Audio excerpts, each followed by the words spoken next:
في القلب مشاعر أخفيها قد أشرقت الشمس عليها. بسم اللہ الرحمن الرحیم.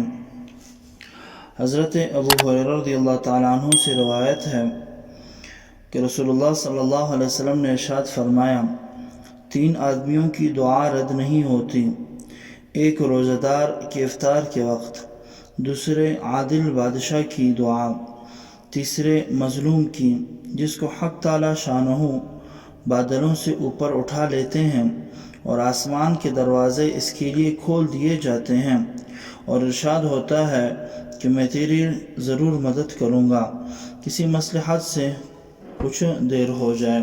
تو معلوم ہوا کہ روزہ دار افطار کا جو وقت ہوتا ہے وہ بڑا قیمتی وقت ہوتا ہے، اس میں انسان کو ضرور دعا مانگ لینی چاہیے اور وہ قبولیت کا وقت ہوتا ہے. قے سے روزے کا حکم. قے سے مراد الٹی جو انسان کرتا ہے اس سے روزے پر کیا اثرات پڑتے ہیں.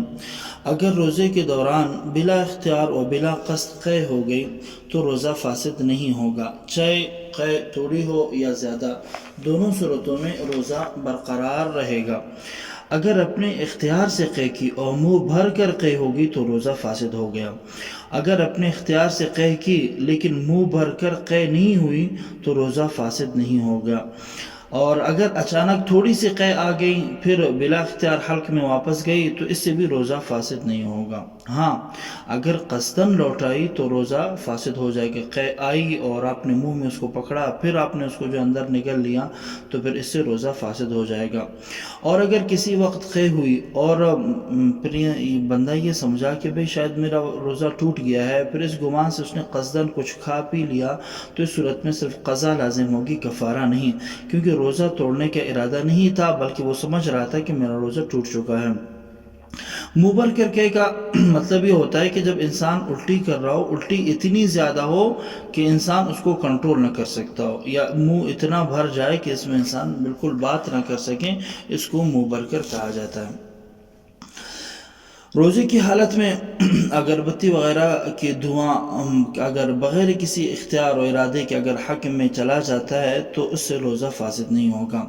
البتہ اگر قصداً اور ارادتاً اس کا دھواں انسان سونگے اور وہ حلق کے اندر داخل ہو جائے تو پھر اس سے روزہ فاسد ہو جاتا ہے.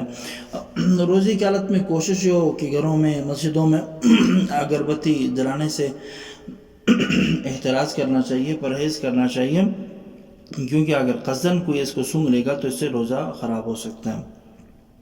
روزے کی حالت میں اگر بلغم انسان نکل لے، بعض دفعہ انسان کھانستا ہے اور کھانسی کی صورت میں سینے یا دماغ کی طرف سے کچھ بلغم وہ انسان کے منہ میں آ جاتا ہے اور انسان اس کو اپنے اختیار سے واپس نگل لیتا ہے تو اس سے روزے پہ کچھ بھی فرق نہیں پڑتا ہے. البتہ احتیاط کا تقاضا یہ ہے کہ اگر بلغم آپ کے منہ میں ہے تو آپ اس کو باہر پھینک دیں بجائے اس کے کہ آپ اس کو واپس نگل لیں. روزے کی حالت میں ایک اور مسئلہ ہے کہ اگر کوئی رنگدار دھاگا یا کوئی اور ایسی چیز جو یعنی کہ رنگ والی ہے، جو رنگ چھوڑتی ہے، جس طرح کی سیاہی والا قلم ہے یا مارکر ہے، اگر انسان اس کو منہ میں اپنے رکھتا ہے اور اس کا رنگ دھاگے کا رنگ ہے یا وہ سیاہی والا قلم کا جو رنگ ہے وہ تھوک کے ساتھ اس حد تک مل جاتا ہے کہ تھوک مغلوب ہوتا ہے اور رنگ غالب ہوتا ہے، یعنی کہ تھوک کا رنگ بالکل تبدیل ہو جاتا ہے، اور اگر اس کے بعد تو پھر اس کو تھوک دینا چاہیے، نہیں نگلنا چاہیے. اگر کسی نے اس تھوک کو نگل لیا تو اس سے اور اس کو روزہ یاد بھی تھا کہ میں روزہ دار ہوں پھر بھی اس نے اس کو نگل لیا تو اس سے روزہ ٹوٹ جائے گا، صرف قضا لازم ہوگی، کفارہ نہیں. مسئلہ: جو شخص رمضان شریف میں نماز نہیں پڑھتا تو اس کا روزہ درست ہو جائے گا. نماز نہ پڑھنے کا گناہ الگ سے اس کو ملے گا. روزہ ایک الگ عبادت ہے اور نماز ایک الگ عبادت ہے، دونوں الگ الگ فرضیت ہیں. یہ نہیں کہ ایک کا دوسرے پر موقوف ہے. بعض لوگ روزہ نہیں رکھتے ہیں پھر کہتے ہیں یار ہم نماز بھی نہیں پڑھیں گے، نہیں، بلکہ نماز نہ پڑھنے کا گناہ الگ ہے اور روزہ نہ رکھنے کا اس کی سزا بھی الگ ہوگی، اس کی عذاب بھی اور اس کی گرفت بھی الگ ہوگی. ایک کا دوسرے کے ساتھ ظاہری طور